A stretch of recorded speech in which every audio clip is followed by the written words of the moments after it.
வாங்க மக்கா வாங்க, எங்க நாடக பார்க்க வாங்க.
ஷண்முகா சரவணன் பிரணவபுரத்திலே புவனை தலைவட்டி சரவேத்தவா தேவாதி தேவரின் துயரித்தவா தேவ குஞ்சர் நாயகா திருப்பதி வேளவா செந்தில்குமரன் அட நான்களாக பூஜித்துக் கொண்டிருக்கும் எனக்கு உனையேற்றி துணை அருவம் உருவமாய் அனாதையை படவாகி பிரபுமாய் நின்றதை பிளம்பது ஒரு மேனியாகி கல்வி குருமங்கள் ஆறும் கரைந்த படங்கள் கொண்டு ஒரு திருமணாய் வந்து உதித்த உலக உயிர் என்பது கடங்க என் நாடு என் நாட்டில் மக்களும் எல்லா வளம் நான் பெற்று சீரும் சிறப்போடு வாழ உண்மையை நம்பியிருக்கின்ற முருகன்.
புரிவது கூட உன்னை பெற்றெடுத்த அந்த அன்னையை போற்ற வேண்டும் என்று சொல்லி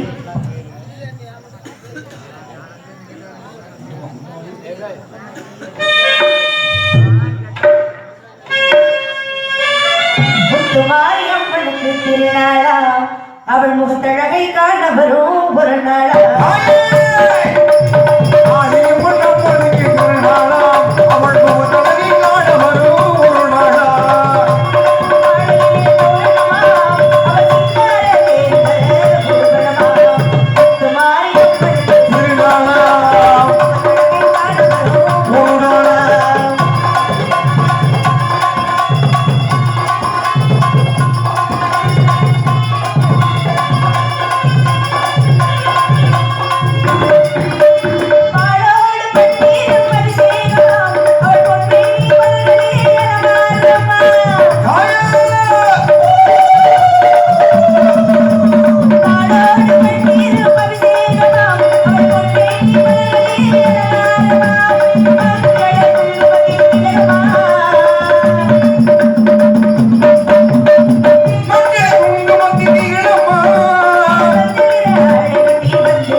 இந்த இடத்துல நான் யார் எதற்காக வந்திருக்கிறேன் ஏன் வந்திருக்கிறேன்னா எனது பேர் வள்ளி வள்ளினா எப்படா அறிமுகப்படுத்திக்கணும் ஏன்னா நிறைய பேருக்கு வள்ளினா யாருன்னு தெரியாம போயிடுச்சு வர வர அதனால முதல்ல எப்படி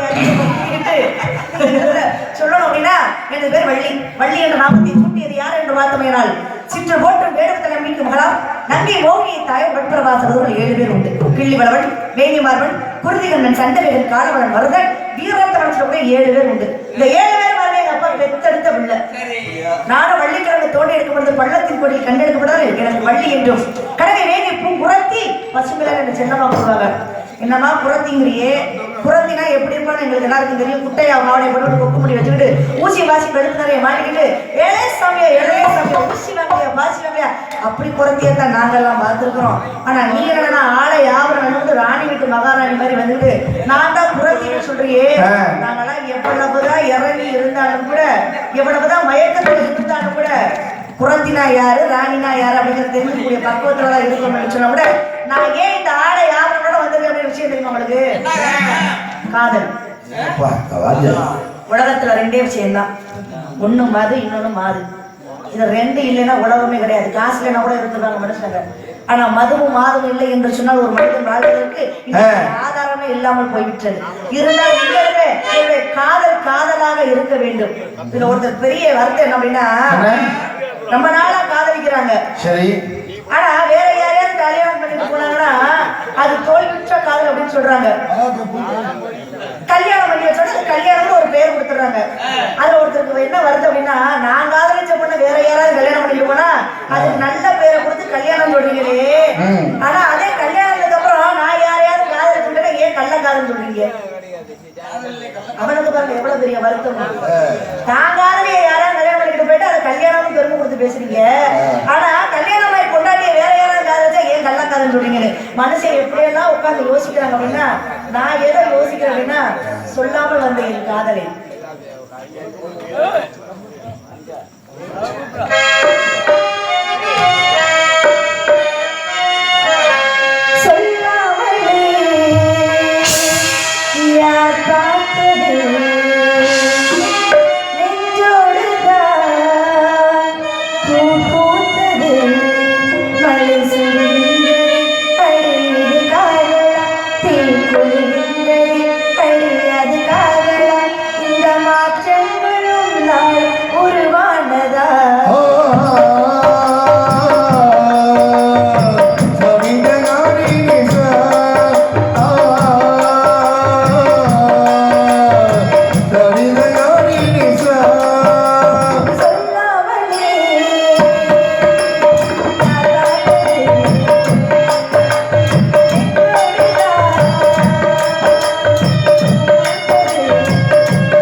சொல்லிக்கிட்டே செல்வம் என்று இந்த இடத்துல கங்கணம் கட்டி கொண்டு வந்திருக்கிறேன். கங்கணம்னா என்ன?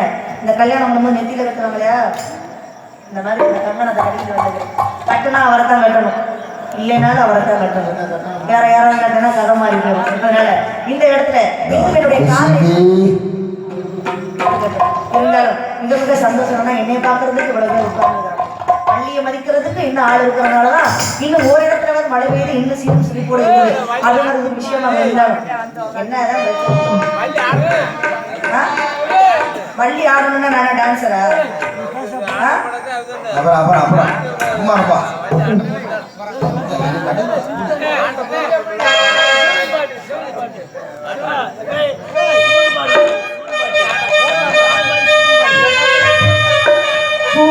எடுத்து ஒரு மழை தொடுத்து வச்சே கந்தரசா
எடுத்து ஒரு மாடு கொடுத்து வச்சனே ஓ ஆசுராசா இந்த மாமை ஏந்திரி இந்த மாமை ஏந்திரி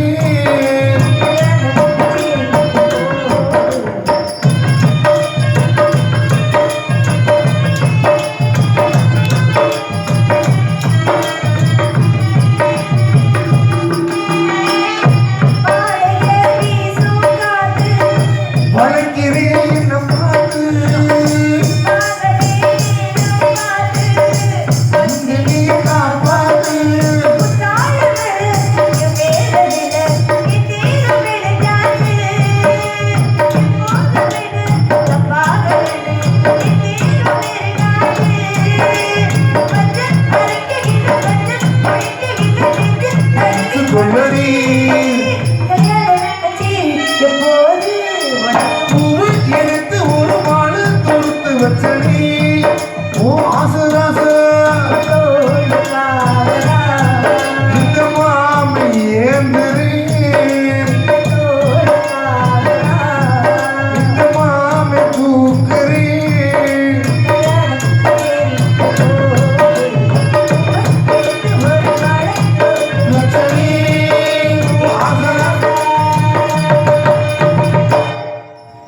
அந்த காதல் சொல்லிக்கிட்டே இருந்தாங்க.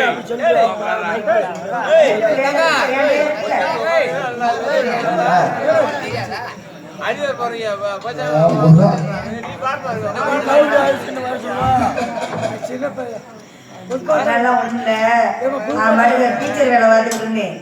என்னைய கூட்டி அந்த மேடை ஏற்றி வச்சு கலைத்துறையில வளர்க்கணும் அப்படிங்கிற ஒரு ஆர்வத்துல சும்மா இருக்க மாட்டாம 30,000 மாதம் சம்பாதிச்சுட்டேன். அதே மாதிரி இங்கேயும் சம்பாதிச்சுட்டு இருக்கிறேன்.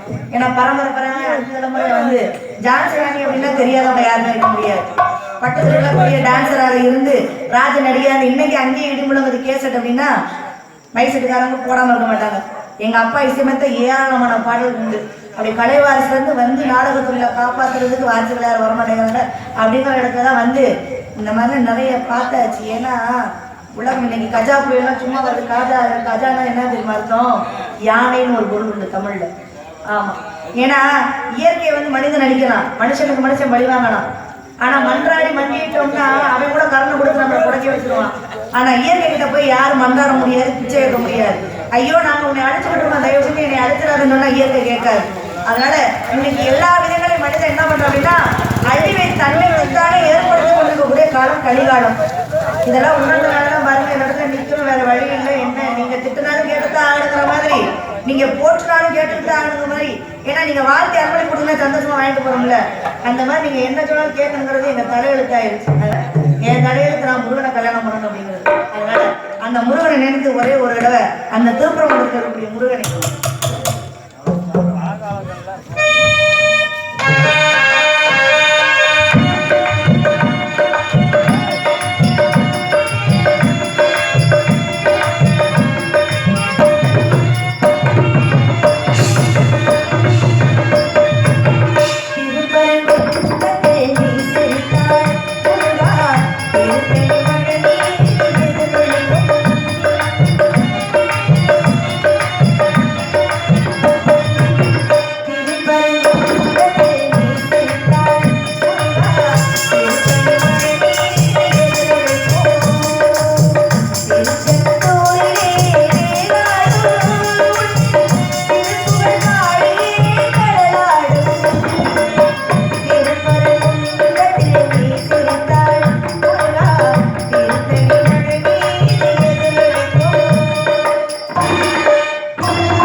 அப்படி இருக்கும் பொழுது அந்த பகுதியில பாருங்க இந்த மத போதவர் வந்து தன்னுடைய மத கலாச்சாரத்தை உருவாக்கிட்டு இருந்தார். தன்னுடைய கடவுள் தான் பெரிய கடவுள், அதைத்தான் வணங்க வேண்டும், நீங்க வணங்குவதெல்லாம் கல்லு வெறும் சேலை, அதுக்கு எதுவுமே கிடையாது அப்படின்னு சொல்லி மத பிரச்சாரம் பண்ணிக்கிட்டு இருந்தாராம்.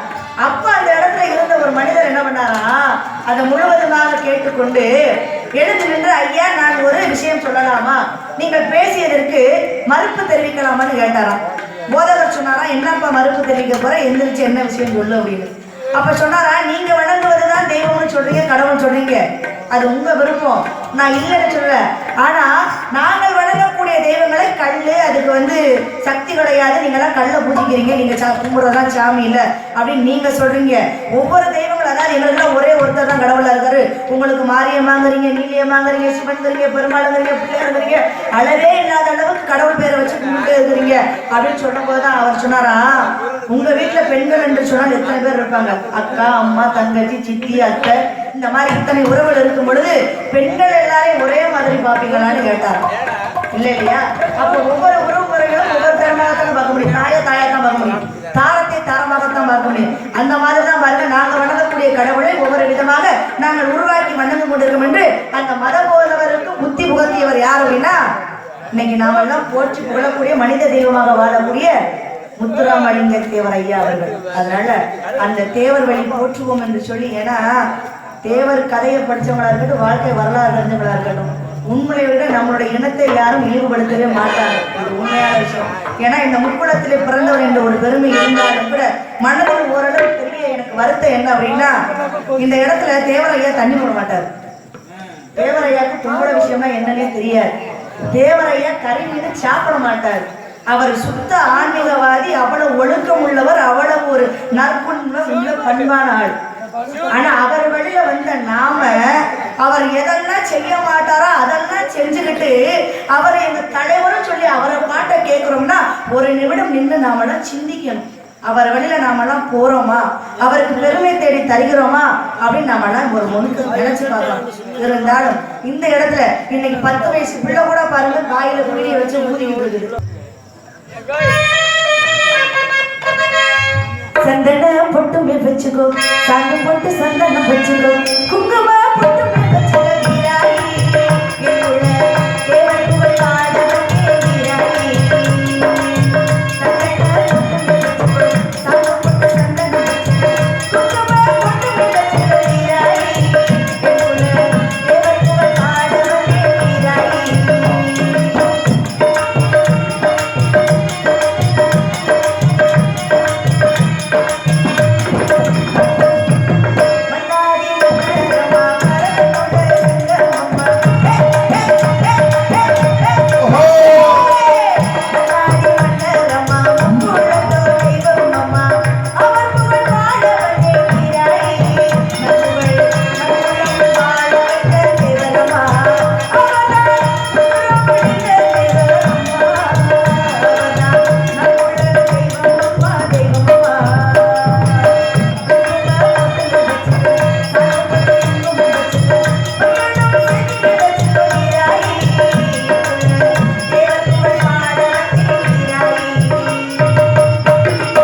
குங்கும பொட்டுமே வச்சுக்கோ, வீராயி என்னுள்ள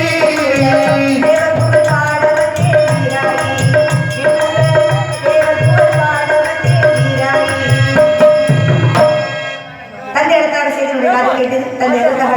அதனால இந்த இடத்துல என்னுடைய அப்படிங்கிற விஷயத்தை கேட்டு தெரிஞ்சுக்கிட்டு வரணும் அப்படின்னா, சொத்தாக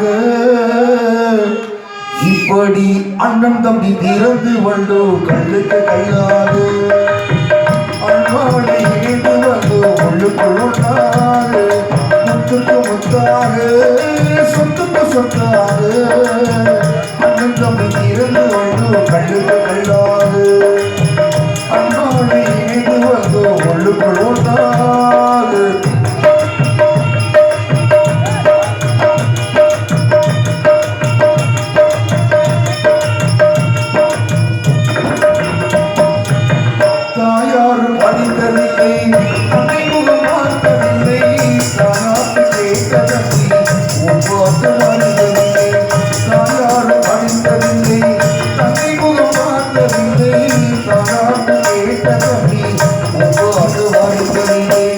Oh,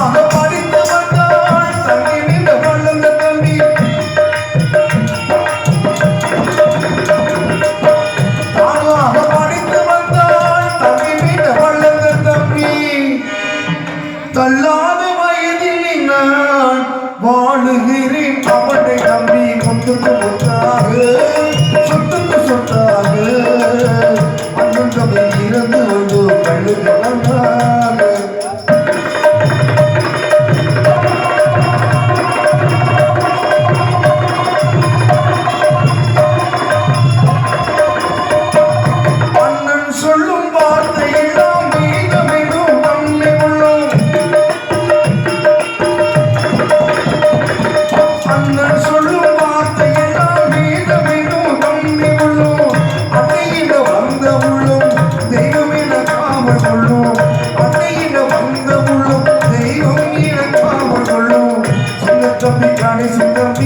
செல்லவாய் வளர்ந்த உள்ளே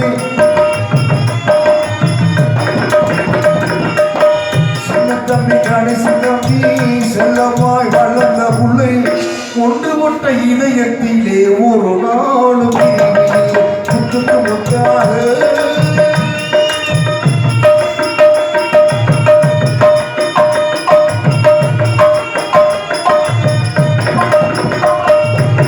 ராஜாக்கள் பாடியையும் காணாத இன்பமடா நாடுகால் மண்டபம் போல் நாங்கள் கொண்ட சொந்தமடா ராஜாக்கள் பாடியையும் காணாத இன்பமடா நாடுகால் மண்டபம் போல் நாங்கள் கொண்ட சொந்தமடா ஒரு அமைதர்களை போல் நிராத மாசமடா ஒரு அமைதர்களை போல் நூறாண்டு வாழ வைக்கும் நமது கட்டத்தேவன் பட்டி மக்கள் பாசமடா முத்துக்கு முத்தாக சொத்துக்கு சொத்தாக அண்ணன் இருந்து வள்ளோ கழுத்து கல்லாது நாங்கள் அழ்வாடு இணைந்து வந்தோம் அழ்வாடு இணைந்து வந்தோம் ஒன்றுக்குள் ஒன்றாது